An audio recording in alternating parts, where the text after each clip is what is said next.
Good morning, everybody. Today is Wednesday, March 1st, 2017. And this is Before the First Cup of Jules here on UCY.tv. Happy Wednesday, everyone. It is a glorious 63 degrees and sunny, feeling very springy here in upstate New York, though. I am looking at the radar right now, and it looks like there are some big ass storms headed this way with red tornado warning boxes in them. So I guess we'll see. It was supposed to get a little dicey tonight.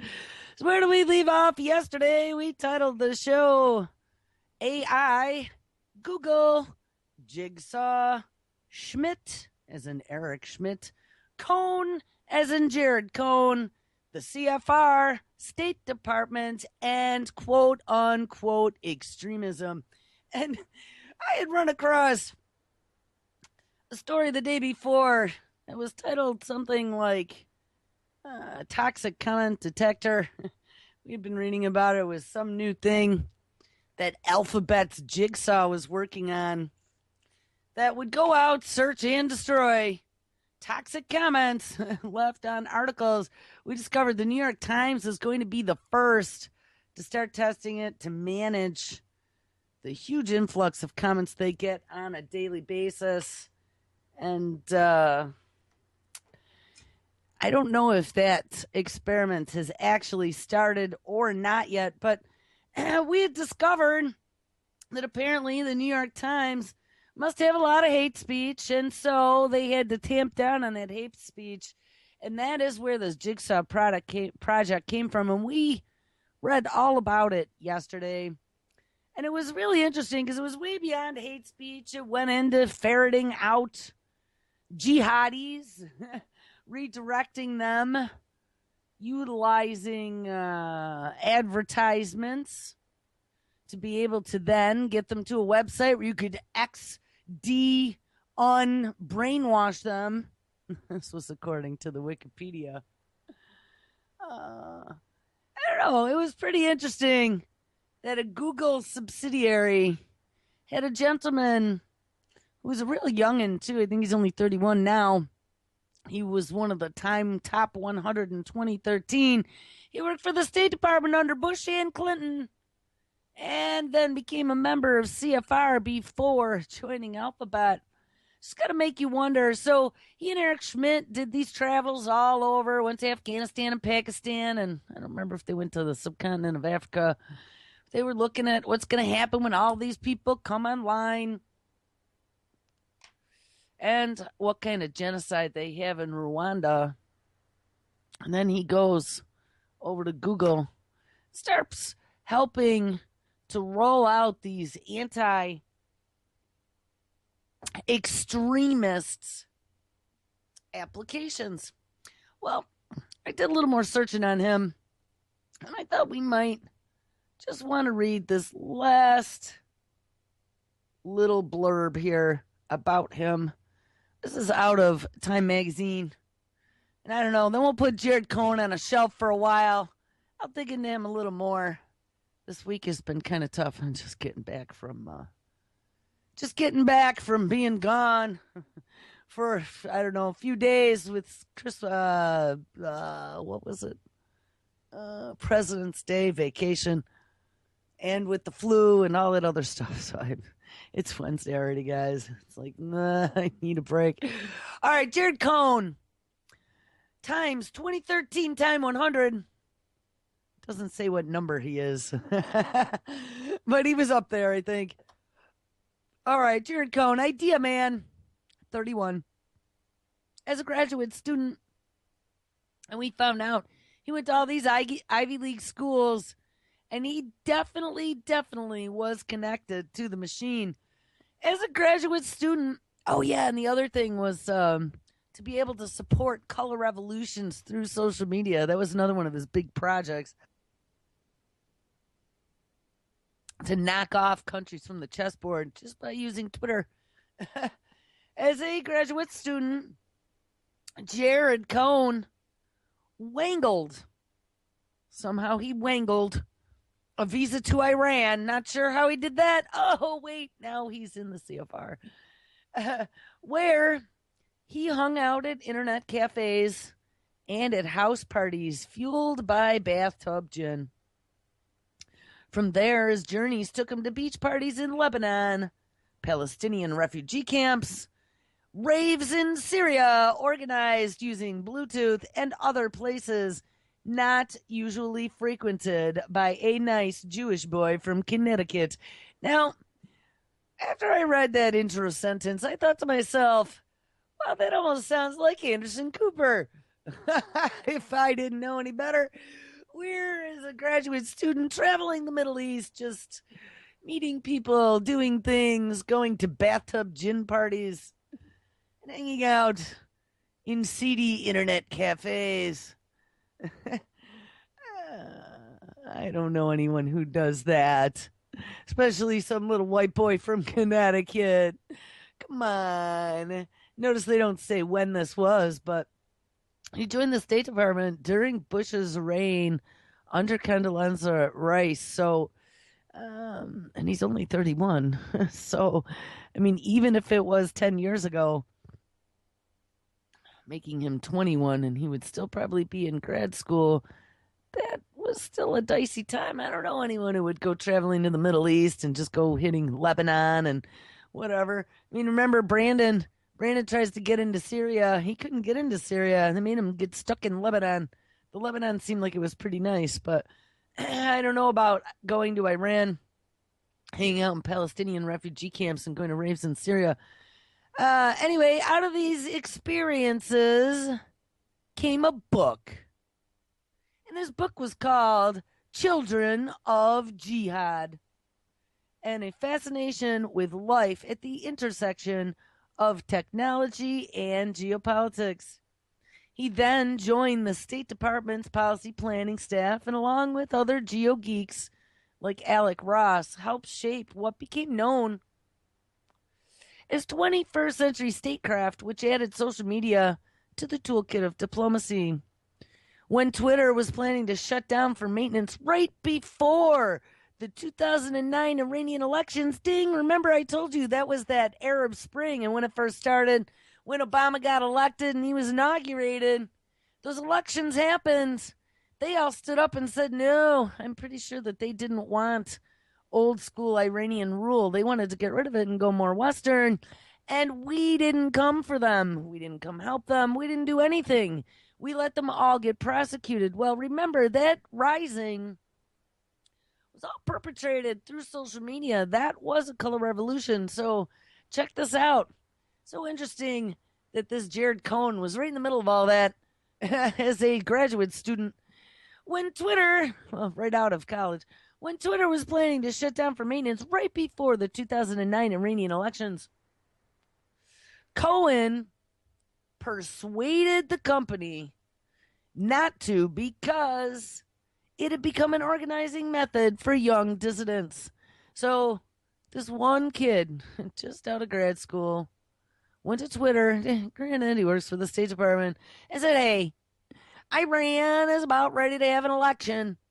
You better not shut down for maintenance because it's a tool for young dissidents. What? And so Twitter kept it up. Okay, they just kept the service up because we knew there was going to be a revolution. Wink. I couldn't believe it. And yeah, they published it like it was fact in Time magazine. In 2010, then,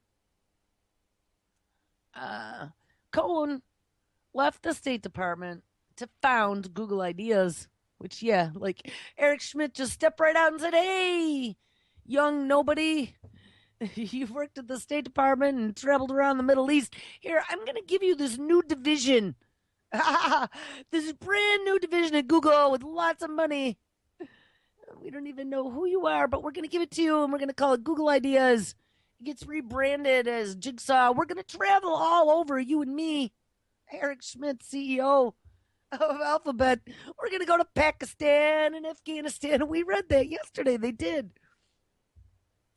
So in 2010, Cohen left the State Department to found Google Ideas, which focuses on how technology can help make the world better.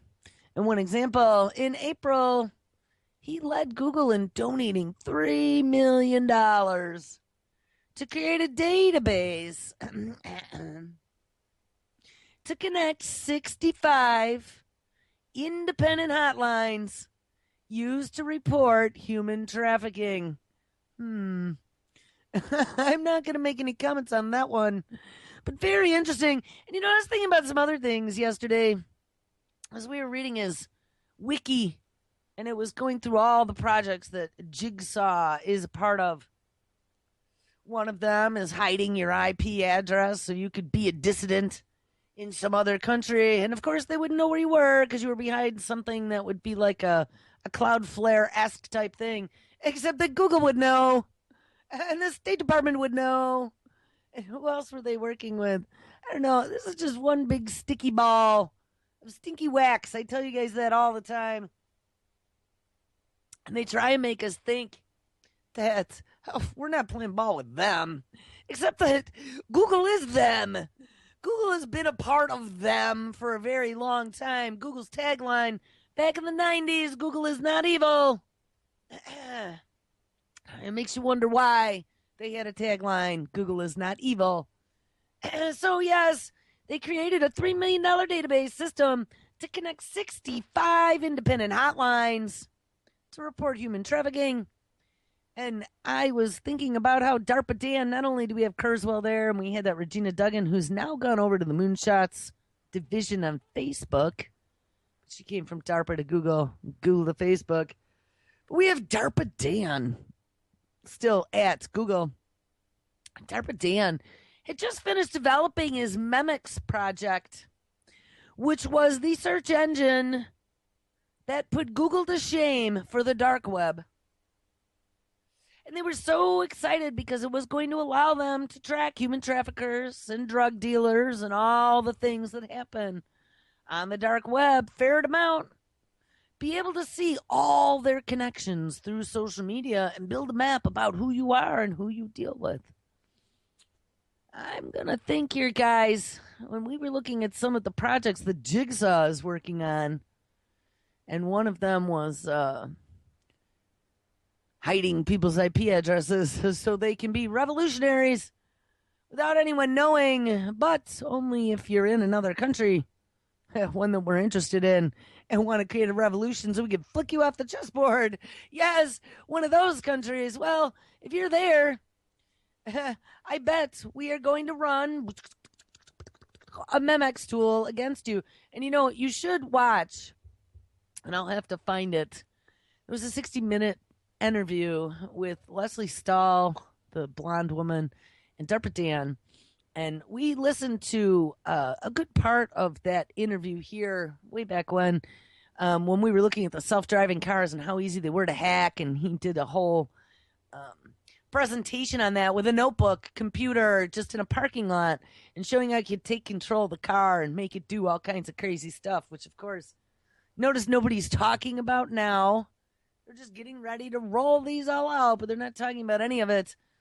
There was a whole safety commission on that, too. I had read the safety commission's findings, and there were a lot of security holes in many of the manufacturers' self-driving car products back in last year. But DARPA Dan did a second segment where he actually exposed Memex, and he showed the tool, and it was a big Surface computer touchscreen. It allowed them to be able to pick a target, which in the future could be you or me, and get an entire profile. And I've talked about this before, this whole dossier that they've been collecting on us for many years now. Okay, this isn't even just something that just happened. Okay, this has been many years of the internet. And I don't know about you, but I got my first computer in 1982. I don't know. First time I got online was Prodigy, HXPK29C. I think that was my original email address at prodigy.com. And it's long gone, so don't send email there. But I mean, that was a long time ago. So anything I have done since those days, and I don't think they were technologically savvy enough to be able to be collecting data back in those days, but I think that they were already trying to figure out how to do that. And they were already surveilling people in different ways, like the little red laser light on the wall Christmas Eve. And no, that wasn't Rudolph's nose. I don't even remember what year that was. That was probably, God, it might have been 9. So that might have been like 1977, 1976, somewhere along in there. But this Mimics tool allows them now to dig places and look at things and make correlations that they were never able to do before. Remember, of course, it's all in the name of fighting terrorists, finding drug traffickers, finding human traffickers, just like Gerald Cohen's new tool and his $3 million to create a database for human trafficking hotlines. You know, and they got to throw something like that out there. And not that I want there to be human trafficking, of course not. But always remember that they put this veil over something and they go, oh, it's to catch the human traffickers. Oh, it's to catch the drug dealers. But that's just what they're telling you it's for. And then they go, oh, look at all these other great things we could use it for, wink. Not that we didn't have plans to do that before. We could track everybody. And I don't know, maybe you're a potential human trafficker. We just had to take a look and make sure that you weren't. Don't worry about it. Go back to sleep there, Johnny. So anyway, Jared Cohen and Google chairman Eric Schmidt just published a book, and that was in 2013, titled The New Digital Age. And that analyzes the global transformation that is happening. And it should establish Cohen as one of the preeminent navigators of the entire networked world. Now that should be disturbing to you because we don't even know who this guy is, but he's some little smarty pants, some little rich smarty pants who got himself all connected up, and he seemed to have been chosen. He picked all the right schools, made all the right friends, and got all the right jobs, and just went to raves in Syria while he was a grad student. It's just unbelievable. And now he's one of the most connected people who's making not only all this policy, but building all these back end applications to be able to monitor, spy, and all kinds of different things. And there is major crazy going on here. Peter Thiel is another one. I don't know. I guess we might as well talk about some of these people who are shaping our world, and we don't even really kind of know who or what these people are doing. There was a story that came out a while ago titled, and this was in December, and I've had this in the corner, open to the far left, so it was kind of out of the way, but I knew it was important. Open since December. Is Peter Thiel the most powerful person in technology? Now, if we remember Peter Thiel was the tech billionaire who was really interested in longevity. He is if I'm not mistaken, he was a PayPal billionaire. And actually, he and Elon Musk, I think, work together. I don't know if they get along too well now. But Peter Thiel was the same Peter Thiel who's put now his money where his mouth is, funding research into parabiosis. We talked about parabiosis. That was the young blood into the old organism. Old organism takes, young blood into the old blood into the young. And there are some proteins or something in the blood that, yes, guess what? The young blood actually does make the old organism younger. And the old blood actually makes the younger organism older. That Peter Thiel, well, is Peter Thiel the most powerful person in technology? Well, there are generally two paths for dealing with someone in power when disagreements arise. Remember, Peter Thiel was one of the biggest tech supporters of Donald Trump, and he has now slid his way into a seat as a bug in Trump's ear. He was helping them make decisions on some of the key new people that they're going to be putting into positions of power, making decisions on healthcare. So put in a seatbelt, people, because remember when I told you when Trump was first elected and we took a look at what biotech stocks were doing to see whether or not this mad science was going to be kiboshed. And the biotech stocks went through the roof. And we determined at that point, well, I guess this train is not going to stop. Well, nope. They sped it up a little bit. Peter Thiel is now helping put all kinds of crazy longevity ideas into Trump's ear. He's probably got him on Kurzweil's longevity cocktail by now, telling him he can live forever. Anyway, there are generally two paths for dealing with someone in power when disagreements arise. One is to confront, and the other is to understand and influence. And what is interesting is the most common path taken is the former, which is to have a confrontation, while the most successful is the latter. And I got to tell you, I don't know, just as a side note, after 49 years of life, I have come to that same conclusion. I walked around for many years of my life with a chip on my shoulder, kind of like my daughter does. Drives me batshit crazy, where every other thing I say, she has an alter argument or an alter way of looking at it. Just any reason not to go along with me 100% and to have her own independent view, which, I don't know, made me who I am today being like that, but wow, is it irritating if you're the one in charge. So yes, I tend to, instead of always trying to start an argument or poke somebody, I try to just listen to both sides now. And even if I don't agree at all, and they're trying to sell me an alter point of view, I'll listen to it. And I don't know, sometimes I don't even bother arguing. I just go, There are some people that you just can never get through to. So why make hard feelings? Life is too short. Anyway, that's Jules' wisdom for today. Don't argue. Only fight for those who are worth it. Anyway, so what is interesting is that the most common path taken is the one to fight, but the most successful is the latter. And I think that the reason is that the former path is a natural path for disagreement and the most visible, but confrontation is always more newsworthy than influence, but when done right. And yes, this is what my old boss taught me, and he's a double black belt. John knew what he was talking about. He used to tell me, you always make them believe it's their idea. Don't try to force your idea down their throat. Make them think it's their idea, and they're more willing to open their arms and accept it. And I see that now. I see that working all over the place. Pretty interesting. It's using a psychological flip on you. But when done right, exerting influence is the odd result of not conveying credit, which that's what I said. You are influencing, but you don't come off as the one who actually did it. You make them believe that it's their idea. So it is the odd result of not conveying credit while actually making far more progress. So you get your agenda one way or the other. You just don't get credit for it. But hey, guess what? When you're a billionaire, you don't really need credit for much of anything anymore. Who gives a shit?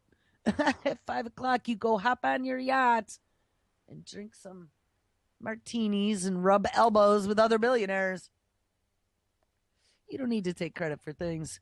But you do like to get your way. And it does help you invest in the future.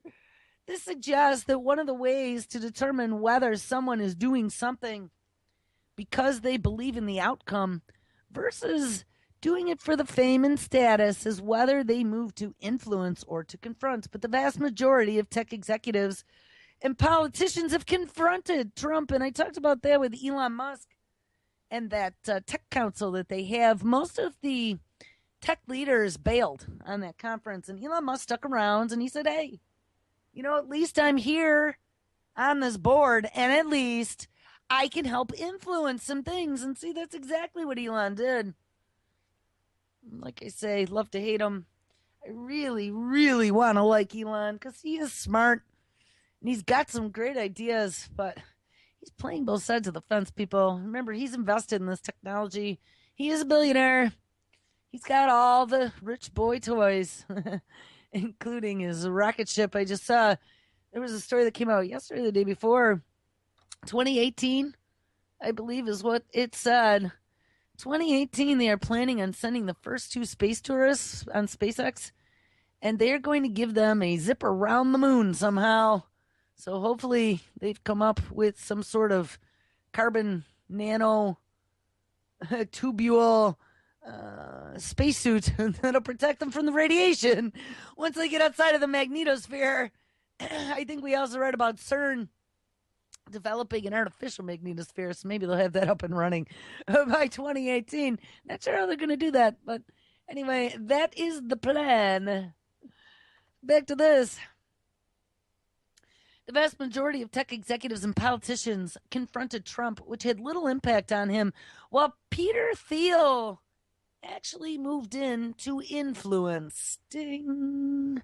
And as a result, he now may be the most powerful person in technology, even though that did not appear to be his goal, at least we think. And I think it's interesting because Elon Musk, being the other tech executive that kind of kept his toe in the water in the White House, being someone that worked with Peter Thiel, that's both how they made their money, was on PayPal. And I don't know if these two actually see eye to eye. Maybe Elon Musk is watching out for our best interests with Peter Thiel being a major influencer on the White House now, because he knows about Peter Thiel. I don't know, just saying. I don't know. Do we read a collaboration? Let's Thiel versus Gawker. I don't know if I want to get into the whole history of Peter Thiel, because Peter Thiel comes up in another story. This one now, so that was December 16th or 19th, 2016. This one is February 27th, which was 2 days ago. Peter Thiel, Trump's, quote, shadow president, unquote. Yes, shadow president in Silicon Valley, invests in the Theranos of nuclear power.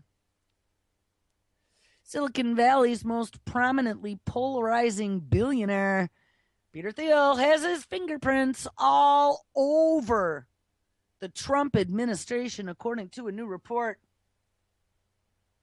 We speak, of course, of Peter Thiel, PayPal co-founder, libertarian, and member of Trump's transition team. Meanwhile, another report described Thiel's fingerprints on a firm just called the Theranos of the nuclear power industry after it was probed by a group of MIT professors who found its claims to be overblown, as were those of the infamous Palo Alto blood testing startup. But first, back to the nation's capital to get cozy with the most powerful man in the world. Thiel got in on the ground floor, seeding the Trump administration with his proxies, a Politico report had said. And working with a staff of 4 to 6 aides from the office in the Trump Tower, Thiel dispatched associates from his investment firm to help staff agencies across the government. Now, again, so we got Peter Thiel, billionaire, with his big investment firm, dispatching associates to go help agencies all across the government. Ding-a-ling-a-ling. His reach, get this, extended from the Department of Commerce to the Pentagon and eventually to the White House, where one of his closest aides, Kevin Harrington, was recently elevated to National Security Council. Ding. Someone identified as a senior Trump transition aide told our news outlet that when you have offices and you bring staff with you and you attend all the meetings, then you have lots of power. That power has given, it appears, a very high seat indeed to Thiel, who is 49, the iconoclastic PayPal co-creator, Facebook investor, venture capitalist, and co-founder chairman of data analysis firm Palantir, which calls itself, and get this, quote, the war on terror's secret weapon, unquote. So here's another one who's going to be using big data to help identify us extremists out there who aren't going along with the approved narrative. It's amazing. And there was another story I queued up today about some big data analytics that they're doing as well. This is just incredible. At the Presidio, the old Army fort in San Francisco, where Thiel's investment firms are housed, Many of his employees have taken to calling him, quote, the shadow president. Thiel's push into political power fits a pattern. His support for Trump was a signature long shot bet that is paying big dividends in terms of access to and influence on the new administration. A Thiel spokesman declined to comment, but the news outlet said a senior White House official had said only that, quote, Peter has been a very prominent supporter of the president, and we are grateful for his support. According to another report, Thiel has also been a supporter of Transatomic Power, which is a Massachusetts startup that claims its molten salt nuclear reactor could generate spectacular amounts of energy. And that's one of these. And, I've looked at these molten salt reactors, and I got to tell you, they are pretty damn interesting. But, nobody looks at what to do with the waste. And I really don't know. I thought these were maybe using a type of radioactive salt, and that's what it was, and it just got hot, super, super freaking hot. But I don't know about disposal or half-lives or anything about, I think it was thorium, something like that they were putting in there. So I'm going to reserve comment on that. But you might want to look at some of these molten salt reactors. They are pretty interesting. Might be a little bit safer than big, nasty plutonium fuel rods or uranium or MOX or whatever they're putting into them now. But anyway, this molten salt nuclear reactor could generate spectacular amounts of energy from what? Oh, spent nuclear fuel rods produced at conventional reactors. So that's interesting as well. It's going to use spent fuel. So instead of sending it over to the Middle East to be able to deploy as depleted uranium bombs that we dump on third world nations, we could start using it to make new molten salt reactors. I don't know how that's going to work out. Spent fuel is still with all the nasty poisons. So, all right, I'm reserving comment. Anyway, this claim helps Transatomic bring in millions of dollars from investors, including Thiel's Founders Fund, according to an article of February 24th. But the Transatomic assertions caught the attention of MIT's nuclear science and engineering professor Cord Smith, who in 2015 analyzed the firm's projections and then enlisted two academic colleagues to probe further. And they told the MIT Technology Review that they believe transatomic claims were incorrect based on basic physics. So who the hell knows? So we got Peter Thiel pushing some sort of nuclear agenda here, it looks like, with some sort of molten salt reactor using spent fuel rods. And MIT professors are saying that it doesn't even follow the basic laws of physics. So I guess we'll have to see how this pans out. MIT Smiths noticed that Transatomic failed to subject its technology early on to peer review, but suggested the overblown claims were not crafted to deceive. And, there have been a lot of people over the last few years claiming that they've had these molten reactors or fission, that'll just burn forever. And no one has really been able to show tons and tons of reproducible proof on that. So I guess we'll see. But I guess the disturbing part is, so here we are, Peter Thiel, who has had influence all the way up to the Pentagon. Now Peter Thiel that's going to help them come up with all kinds of new people to bring into the federal institution. Now Peter Thiel, who's even investing and helping build a new nuclear industry, something that we've been trying to get rid of for a very long time. It's kind of disturbing. Who is this guy? Does he have our best interest at heart? He is the young blood dude who messed around with parabiosis. I'm having a flash crash. I don't know. I think we should be careful. And I do have another story, but I might have to sing. It's just amazing how this shit happens to me. Can I just tell you how on a daily basis? And look, it is my Acer Updater software that just right in the middle of my show decided it's going to begin running. And when it begins running, it completely ruins my browser. Here, we're going to try to end it now. End now. It sucks all my machine's memory. And now,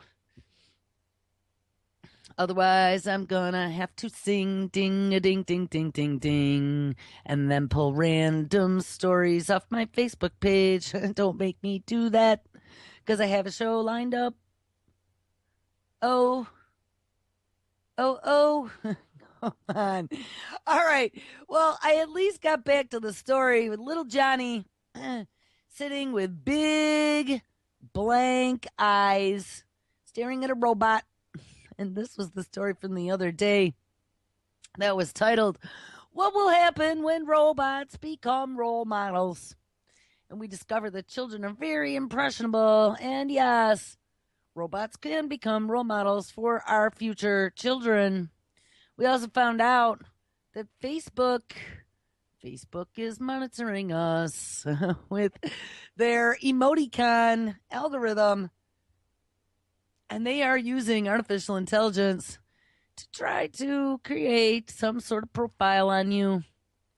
Try to figure out, sociologically speaking, how groups, large groups especially like us, interact with each other. There was a story the other day, and I don't know, I might get thwarted here. My other computer, after we looked up that Jigsaw story, my other computer is just white screening everything. I can't even get it to load anything, so I'm going to have to kill everything and relaunch it from scratch.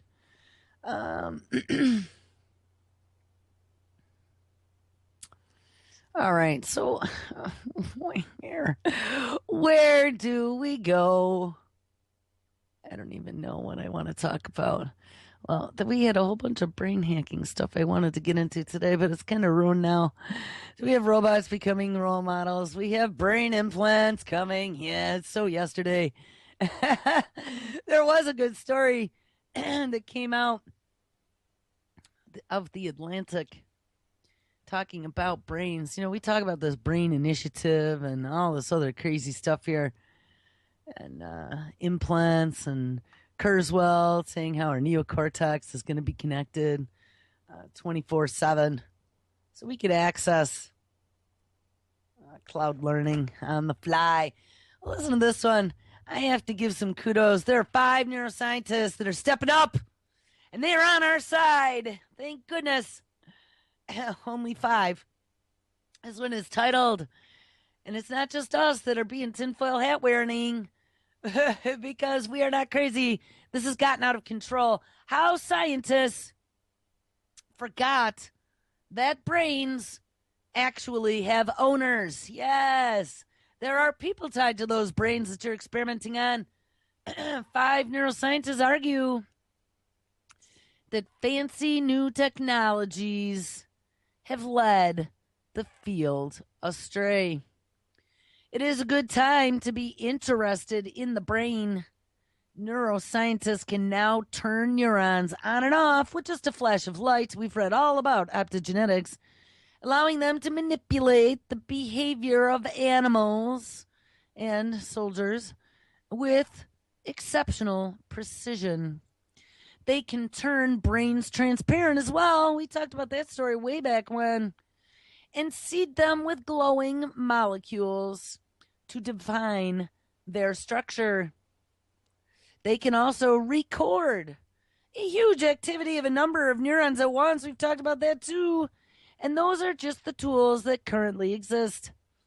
In 2013, Barack Obama launched the brain research through the Advanced Innovative Neurotechnologies Initiative, more affectionately known as a BRAIN Initiative, $115 million plan to develop even better technologies for understanding the enigmatic gray blob that sits inside of our skull. John Krakauer, a neuroscientist at Johns Hopkins Hospital, and remember, that's where they have that big brain database of children. We've talked about that a few different times. Has been asked to the Brain Initiative meetings before, and he describes them like, quote, Maleficent being invited to Sleeping Beauty's birthday, unquote. And that is because he and 4 like-minded friends have become increasingly disenchanted by their colleagues' obsession with their new toys. And that would be like the optogenetic toys, the mind reading toys, and all this other brain research craziness that we've talked about. There are 5 neuroscientists going, what? You people are nuts, because all you're trying to do is like be dystopian versus actually doing it for the research. And in a new paper that's part of the philosophical treatise and part shot across the bow, they argue that this technological fetish is leading the field astray. And I'm going to say, across the board, 21st Century Cures Act is fueling this technological fetish that is being venture capitalized by people like Peter Thiel, that is sending this on a left turn off the tracks and putting the future of the human race in danger. This is the whole premise of my show, and we have 5 neuroscientists who agree. I was beyond happy when I read the story. Anyway, John Krakauer, this Johns Hopkins Hospital neuroscientist, says, quote, people think that technology plus big data plus machine learning equals science. And it does not, he says. He and his fellow curmudgeons actually had a beer by founders called Old Curmudgeon, and it was pretty damn good. It was a dark ale, I think. The Old Curmudgeon. He and his fellow curmudgeons argued that brains are special because of the behavior they create. Everything from a predator's pounce, and you remember they did that to the little mousies. I don't remember what they did to the mice. We read about that maybe a month or so ago. They turned mice into predators where they started to kill things and eat other creatures. They would bite uncontrollably. That's what it was. They create behavior, everything from a predator's pounce to a baby's cry. But the study of behavior is being deprioritized or studied, quote, almost as an afterthought. Instead, neuroscientists have been focusing on using their new tools to study individual neurons or networks of neurons. And remember, it's because they are working on reverse engineering the brain.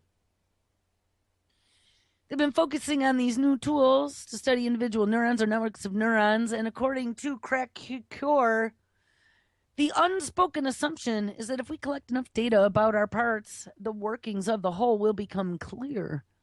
If we fully understand the molecules that dance across a synapse, or the electrical pulses that zoom along a neuron, or the web of connections formed by many neurons, we will eventually solve the mysteries of learning, memory, emotion, and more. But the fallacy is that more of the same kind of work in the infinitely postponed future will transform into knowing why that mother's crying or why I'm feeling this way. And he and his colleagues argue, no, it will not. And that is because behavior is emergent. It arises from a large group of neurons working together and isn't from one single neuron. You will never have been able to predict one from the other, no matter how thoroughly you understood physics. If you are looking at a flock of birds and they look like they are in perfect coordination,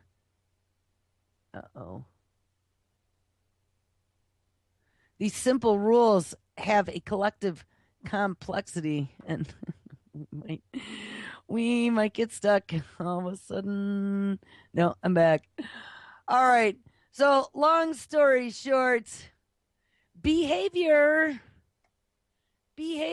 is where these neuroscientists think that we should be spending our time and effort. They think that science has gone off the rails because all they're doing is trying to recreate the brain and understand how to make neurons. I'm going to tell you, good old Tommy Insel, former director of the National Institute of Mental Health, also being over at Google in Google's Verily division, working on diagnosing mental disease and curing it, should be something you keep an eye on, because these guys maybe don't understand that they are working on behavior and behavior monitoring, behavioral surveillance in the 21st Century Cures Act. You've got to do the behavior first. You cannot fly the plane while building it.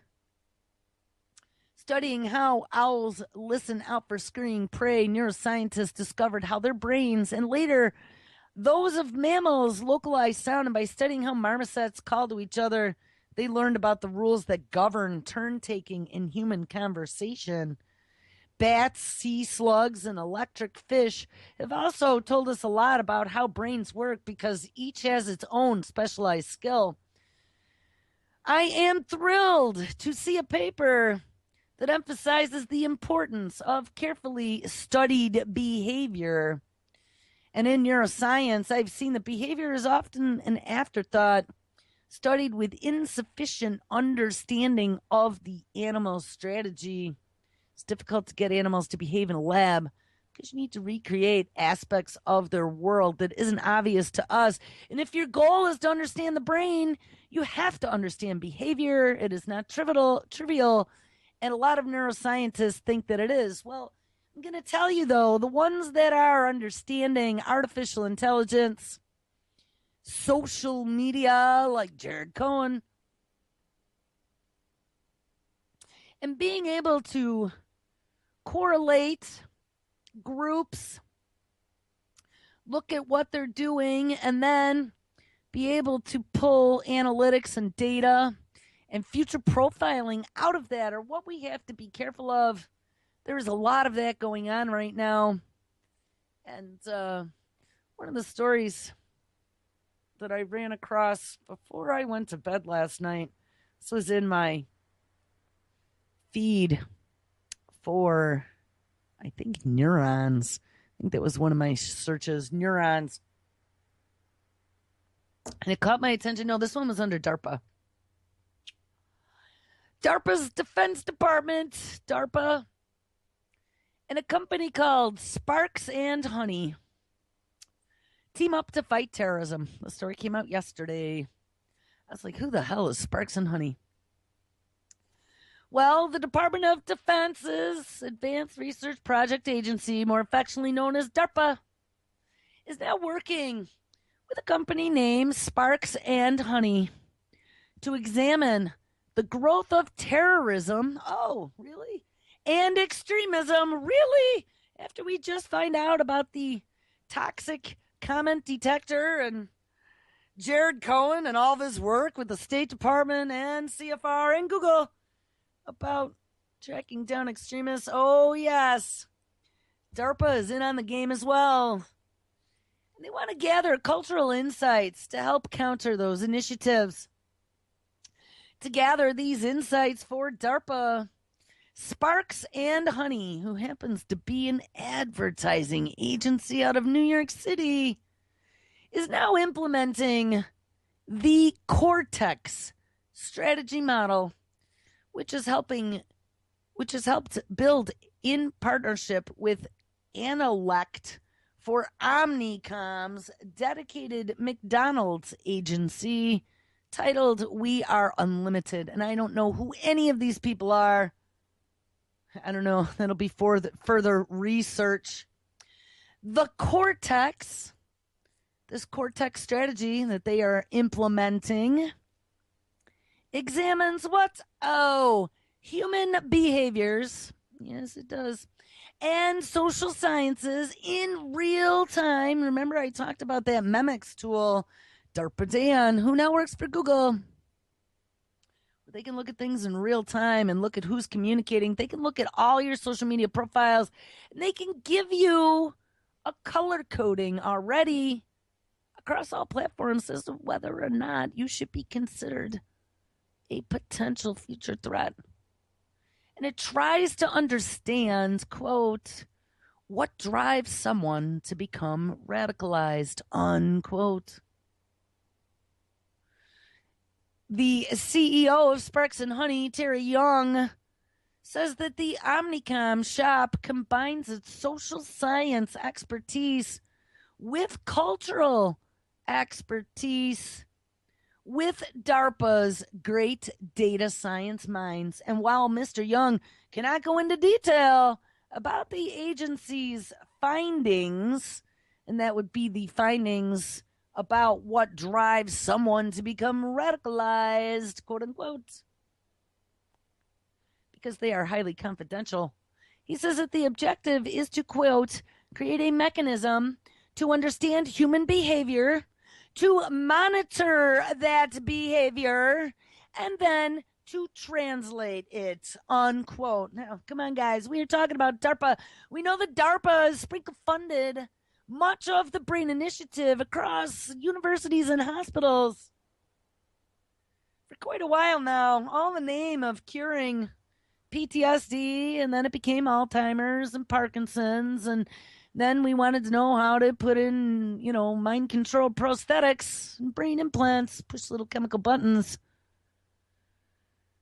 Well, now they're working with a marketing firm, and they want to find a way to understand human behavior, monitor that behavior, and of course, 21st Century Cures Act, surveillance for neurological monitoring, unobtrusively, of course.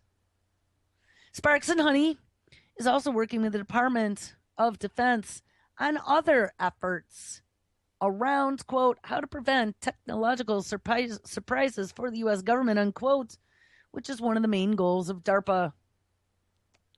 Mr. Young, the CEO of Sparks and Honey, said that the work tied to the Cortex, I want to know what the Cortex is, will soon expand for a wide array of companies across Omnicom in both marketing, policy, and government issues. Last February, a group of ad and technology executives met with the U.S. Justice Department in D.C. What? Ad executives and technology executives met with the Department of Justice to come up with a plan to counter extremist propaganda from the Islamic State. The gathering was dubbed the Madison Valley Wood Project, and it was attended by who? Oh, Twitter, Facebook, and several major creative agencies.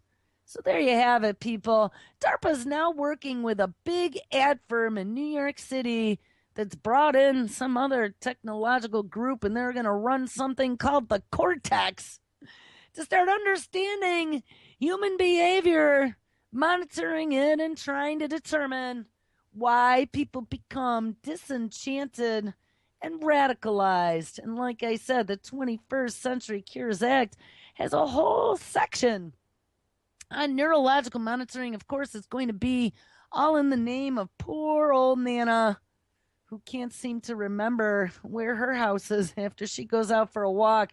But don't worry about that, because I saw they have these new shoe inserts just for Nana with little GPSs in them. You can GPS Nana and track her 24/7 on your smartphone. And soon that'll be for little Johnny as well. Well, I guess we maybe can hit this last story in the last 2 minutes. And if you had to worry about them neurologically monitoring us or behaviorally monitoring us or understanding what our next step is going to be. Or, hey, even if Nana gets lost or whatever, we have Smart Dust. I've talked about Smart Dust before. I've been watching it since the 90s when I was elbows deep in technology. They were already working on it at Hewlett Packard. And I've actually found some evidence. I actually found an old PDF out of one of my old tech magazines that had talked about HP. And it was back from the 90s, like maybe 95, 96. Talked about HP and their Smart Dust project, so I knew I didn't hallucinate on that one. Be hard to find any connection now. But Smart Dust, the future of involuntary treatments of the public. And this came out of Heather Callaghan's publication, The Natural Blaze. Smart Dust is a name given to extremely small computing particles or RFID chips or other very small technologies. And a popular article from Extreme Tech describes it in the headline, Smart Dust, a complete computer that is smaller than a grain of sand. An article from War is Boring is titled Future Military Sensors Could Be Tiny Specks of Smart Dust. New technologies allow for extremely small and ubiquitous military sensors. A paper from the University of California, San Diego also describes Smart Dust as originally referring to miniature wireless semiconductor devices. But these devices are now incorporated into sensing, computing, and communications in a centimeter-sized package. It is promoted as an eventuality that Smart Dust will cover the streets and buildings to identify people, that people have Smart Dust in their bodies, and other things in the mainstream television and media, and they paint a utopian, blissful picture. Now remember, Smart Dust is all about bringing everything onto the Internet of Things, which then they decided to call the Internet of Everything. I with a small little O and a capital E, Internet of Everything. That's exactly what they are doing. And we will continue with Smart Dust, AI Takeover, and